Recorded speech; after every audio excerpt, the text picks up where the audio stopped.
For December as well as 2026 के लिए। सो जिन भी बच्चों का एग्ज़ाम है और राइटिंग में स्कोर बिल्कुल नहीं आता, सो इस टैम्पलेट को आप यूज़ करना, यू विल डेफिनेटली सी कि आपका स्कोर है वो बहुत हद तक इम्प्रूव होना शुरू हो जाएगा। जैसे कि आपको पता है, मैंने पहले भी आपके साथ जो 2025 के टैम्पलेट्स है वो शेयर करे थे। अभी जो कुछ न्यू चेंजेस हमारी राइटिंग में हो रहे हैं, सो उसके अकॉर्डिंग मैंने ये टैम्पलेट रेडी करा है। सो जिन भी बच्चों का स्कोर नहीं आता राइटिंग में, एक बार इन टैम्पलेट्स को यूज़ कर लो एंड यू विल सी कि आपका स्कोर है वो कितनी हद तक इम्प्रूव है वो हो जाएगा। सिर्फ इसमें आपने क्या करना है, आइडियाज़ को लिखना है, बाकी फिक्स्ड की फिक्स्ड लाइन ही आपने रहनी देनी है।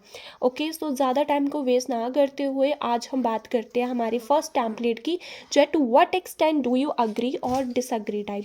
We all know extent type usually exam में आती है, क्योंकि ये काफ़ी ज़्यादा डिफिकल्ट कंसीडर करते हैं बच्चों को, क्योंकि ये 70-30 की रेशियो में लिखा जाता है। सो ये टैम्पलेट आपने ज़रूर पक्के का पक्का रेडी करना है, क्योंकि ये काफ़ी ज़्यादा इंपॉर्टेंट टैम्पलेट है।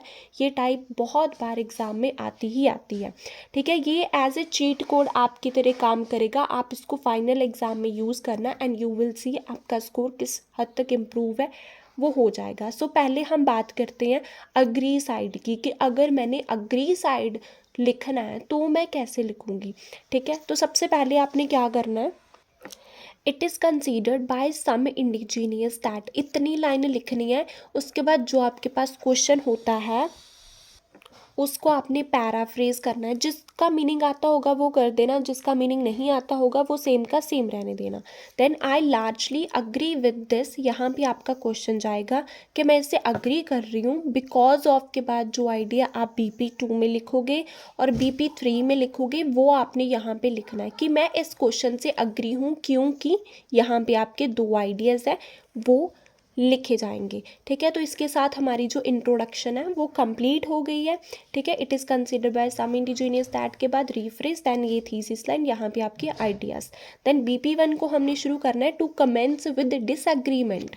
ठीक है, थीसिस में हम अग्री थे तो BP1 हमारा डिसअग्री का बनेगा, तभी ये 70-30 की रेशियो में आएगा। ठीक है, यहाँ पे अग्री है तो यहाँ पे मैंने डिसएग्रीमेंट लिखा है। The first and foremost cause is के बाद यहाँ पे आपका आइडिया जाएगा। इन अदर वर्ड्स का यूज़ करके ये वाले आइडिया को आपने अच्छे से एक्सप्लेन करना है। हैंस लगा के आपने रिजल्ट मेंशन करना है। BP1 में एग्जांपल नहीं आती है, इस चीज़ का आपने ध्यान रखना है। ठीक है, BP2 moving towards the agreement, कि हम अग्रीमेंट की तरफ मूव कर रहे हैं। There are numerous benefits drawbacks caused by, बहुत सारे, न्यूमरस मतलब मैनी।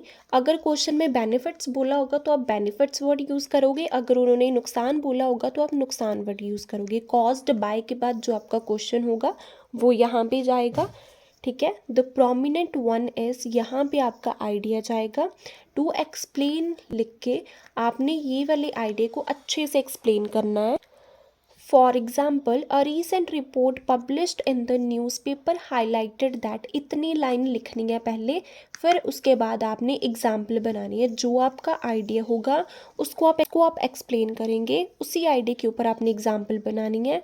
ठीक है, therefore it is quite clear that लिख के फिर आप रिजल्ट लिखोगे। रिजल्ट में कौन सी बात करनी होती है, आइडियाज़ को ही पैराफ्रेज करके हमने लिखना होता है।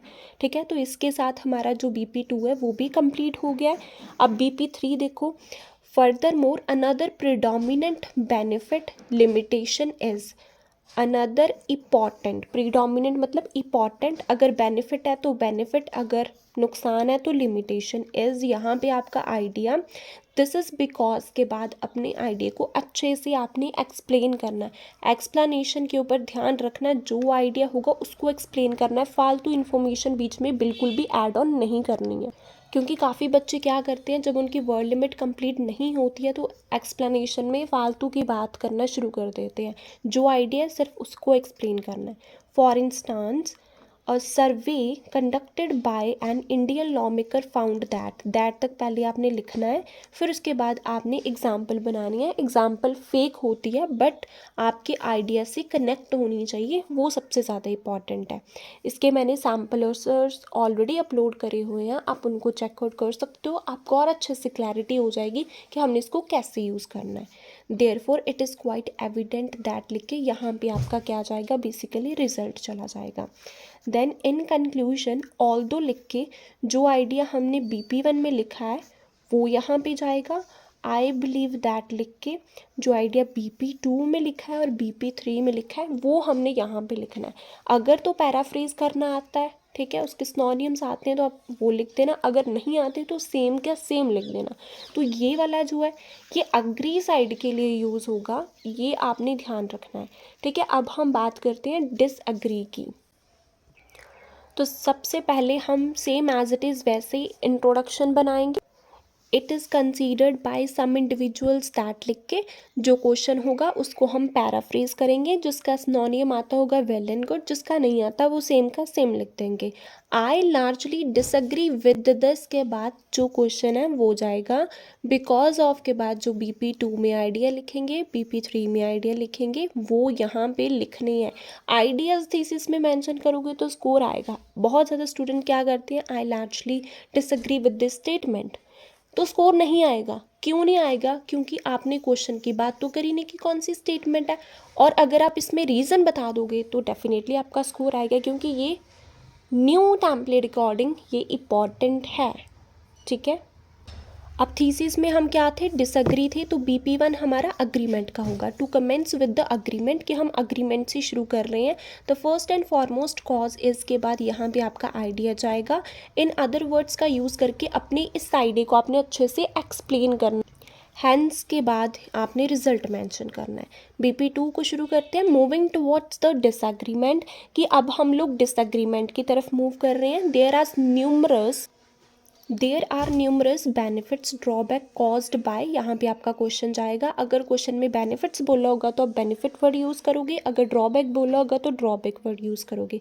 द प्रोमिनेंट वन इज यहाँ पे आपका आइडिया। टू एक्सप्लेन का यूज़ करके अपने आइडिया को अच्छे से आपने एक्सप्लेन करना है 3-4 लाइन के अंदर, ठीक है। फालतू इन्फॉर्मेशन नहीं लिखनी है, सिर्फ आइडिया को ही एक्सप्लेन करना है और कोई बात नहीं करनी है, ठीक है। एक BP में एक आइडिया सफिशेंट है, ज़्यादा लिखने की ज़रूरत नहीं है, क्योंकि जितने ज़्यादा आइडियाज़ होंगे उतनी एक्सप्लेनेशन कॉम्प्लिकेटेड हो जाती है और फिर आप लोगों का स्कोर नहीं आता है। For example, a recent report published in the newspaper highlighted that, पहले इतनी आपने बात लिखनी है, उसके बाद आपने एग्जाम्पल क्रिएट करनी है जो कि आपकी इसी आइडिया के साथ कनेक्ट होनी चाहिए। जो आइडिया यहाँ पे है उसको ही एक्सप्लेन करना, उसी के ही हम एग्जाम्पल बनाएंगे। Therefore it is quite clear that के बाद यहाँ पे आपका रिजल्ट चला जाएगा। BP3 furthermore another predominant advantage या फिर डिसएडवांटेज इज़, अगर एडवांटेज बतानी है तो एडवांटेज वर्ड, अगर डिसएडवांटेज होगी तो फिर डिसएडवांटेज वर्ड यूज़ करेंगे। यहाँ पे आपका आइडिया जाएगा। दिस इज़ बिकॉज का यूज़ करके अपने आइडिया को, ये वाले आइडिया को अच्छे से आपने एक्सप्लेन करना है, ठीक है।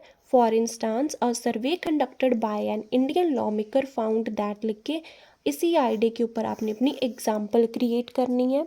Thus it is quite evident that लिख के यहाँ पे आपका बेसिकली रिजल्ट है वो आ जाएगा। इन कंक्लूजन, ऑल दो लिख के जो BP1 में आइडिया लिखा है उसको पैराफ्रेज करके लिखना है, कॉमा लगाएंगे। आई बिलीव दैट लिख के जो आइडिया हमने BP2 में यूज़ करा है और BP3 में यूज़ करा है उसको पैराफ्रेज करके हम यहाँ पे बेसिकली है वो लिख देंगे। ये टेम्पलेट उनके लिए काफ़ी वैल्यूएबल है जिनको सेंटेंसेस बताने नहीं आते, उनको नहीं पता चलता कि हमने कहाँ से BP को शुरू करना है, कहाँ से एंड करना है, कौन से कनेक्टर यूज़ करने होते हैं, बहुत ज़्यादा प्रॉब्लम क्रिएट हो जाती है। बट रिमेंबर माय वर्ड्स कि ये जो है बेसिकली टेम्पलेट आपके स्कोर को बहुत हद तक इम्प्रूव कर देगा। जस्ट इसको आप अप्लाई करके देखना, ठीक है, तो आपको अपना जो स्कोर है वो डेफिनेटली इम्प्रूव होता है दिखेगा। आई होप सो आपको क्लियर हुआ होगा कि हमने एक्सटेंट वाले को कैसे लिखना है। सिर्फ इसको आप याद कर लो और अप्लाई करके देखना, आपको खुद ब खुद रिजल्ट है वो मिल जाएंगे। Thank you so much for watching. Simran.